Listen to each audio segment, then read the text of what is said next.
안녕하세요. 부위성형외과 성형민 원장입니다. 리프팅을 전담하고 있고요. 성형외과 전문입니다. 오늘은 제가 리프팅에 대해서 천천히 꼼꼼하게 설명드리도록 하겠습니다.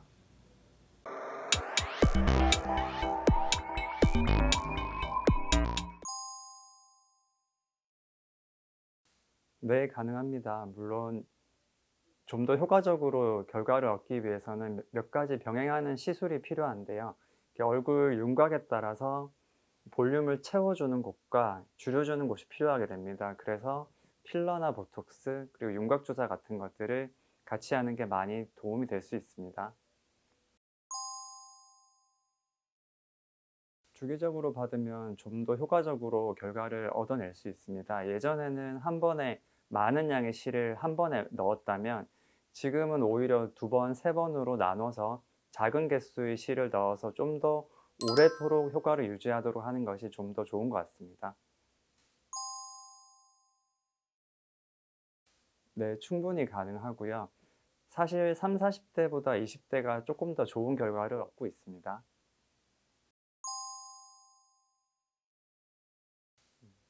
울세라나 슈링크, 더블로 같은 것들이 있는데요. 이런 것들은 모두 이제 초음파를 이용해서 고밀도 집적 초음파를 이용해서 이제 약간 저희의 처진 피부를 다리미로 살짝 붙여주는 그런 효과를 유도하고 있습니다.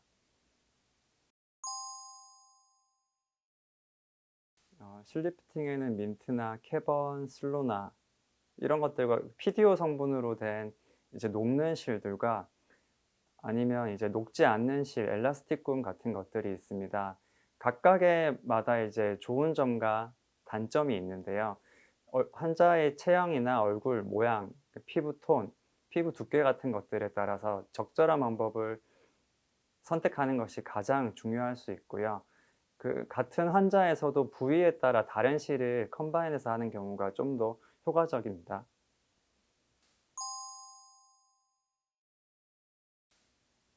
수술적으로 리프팅을 할 때에 있어서는 얼굴을 크게 상, 중, 하 세 부위로 나눠서 위쪽에는 이제 이마거상, 내시경을 이용한 이마거상 같은 게 매우 효과적이고요.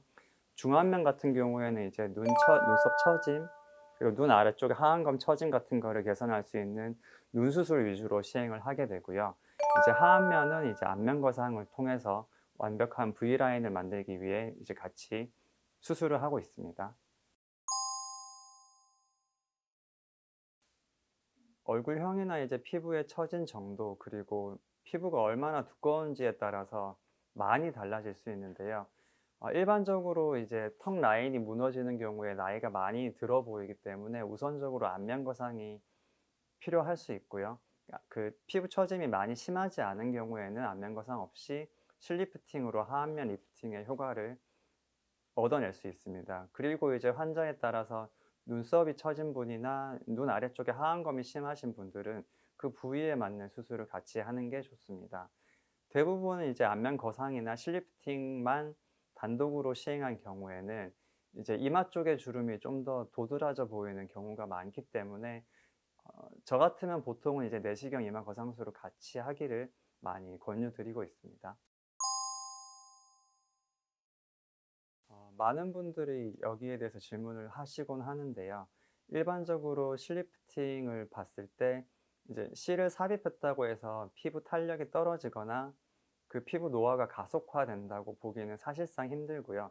단지 이제 리프팅이 됐던 모습을 본인이 인지를 하고 있는데 1 년에 2 년, 3년 시간이 지날수록 조금씩 피부가 처지기 때문에 본인이 이제 처졌다고 느끼는 것이지 시술 때문에 이제 피부 노화가 가속화됐다고 하는 것은 사실상 어렵다고 볼 수 있습니다.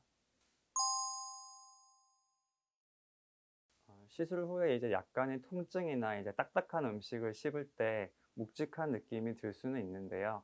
그 외에 큰 부작용이 발생하기는 사실상 어렵다고 볼 수 있고요. 시술 방법이나 이제 그 환자의 피부 두께, 탄력에 따라서 이제 광대가 크신 분들은 광대 아래쪽에 이제 볼 꺼짐 현상이 많이 발생할 수도 있고요. 피부가 많이 극도로 얇으신 분들은 실 같은 것들이 비쳐 보이는 그런 현상을 발견할 수 있습니다. 따라서 이제 거기에 맞춰서 적절한 깊이와 적절한 실을 선택해서 환자의 얼굴에 맞게 알맞은 디자인을 하는 것이 결과를 도출하는 데 가장 중요하다고 할 수 있습니다. 요즘 같은 경우에는 매우 다양한 실 리프팅이 있기 때문에 피부 톤이나 피부 개선을 목적으로 하는 실 리프팅도 당연히 있고요. 그냥 일반적인 녹는 실 리프팅을 하면서 피부 톤과 피부 탄력 개선을 위해서 다른 시술을 병행하기도 합니다. 뭐 스컬트라나 여러 가지 레이저 같은 것들이 있겠죠.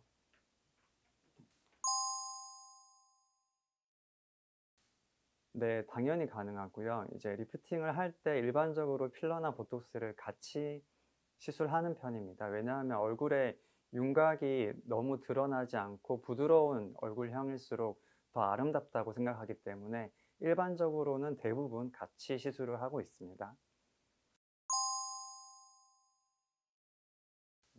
일반적으로 녹는 실 리프팅 같은 경우에는 사실상 거의 안 붓는다고 볼 수도 있는데요. 그래도 이제 부위별로 마취제가 들어가기 때문에 한 6시간에서 하루 정도는 붓기가 있을 수 있다. 이 정도로 생각하면 좋을 것 같습니다.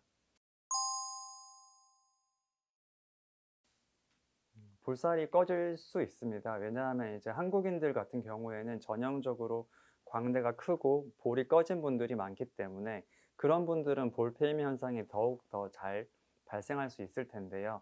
그런 분들한테는 우선적으로 실의 선택이 더 중요하고요. 실 선택 후에 시술 방법에 있어서도 어 다른 분들과는 다른 깊이와 다른 디자인으로 시술하는 것이 매우 중요합니다. 네, 화장과 세안 모두 바로 가능합니다. 다음 날 바로 출근하시는 분들이 그래서 실리프팅을 많이 애용하고 있습니다. 일반적으로 녹는 실, PDO 성분으로 된 녹는 실의 경우에는 6개월이 지나면 조금씩 녹기 때문에 지속 기간은 6개월에서 1년 정도로 생각하고요. 녹지 않는 실의 경우에는 3년에서 5년 정도 유지 기간을 생각하고 있습니다. 그리고 사실상 실이 녹는다고 해서 효과가 완전히 없어지는 것이 아니고 실이 녹으면서 주변 조직에 유착을 발생하기 때문에 그것들이 얼굴의 윤곽을 잡아주는 다고 생각을 하고 있습니다. 네, 녹는 실 같은 경우에는 일정 기간이 지나면 몸에서 녹아서 이제 소변으로 배출되기 때문에 완전히 무해하다고 생각하면 되겠고요. 녹지 않는 실의 경우에도 이제 수십 년간 사용되어 오던 실리콘을 실 형태로 만들었기 때문에 우리 몸에 이물 반응을 일으키지 않고 안전하다고 생각하고 있습니다. 오늘 Q&A에서 궁금증이 많이 해결되셨나요? 추가로 궁금하신 점이 있다면 댓글로 남겨주시고요. 나에게 적절한 수술 방법이 궁금하시다면 구독과 좋아요 부탁드립니다. 다음 영상에 또 봐요. 안녕.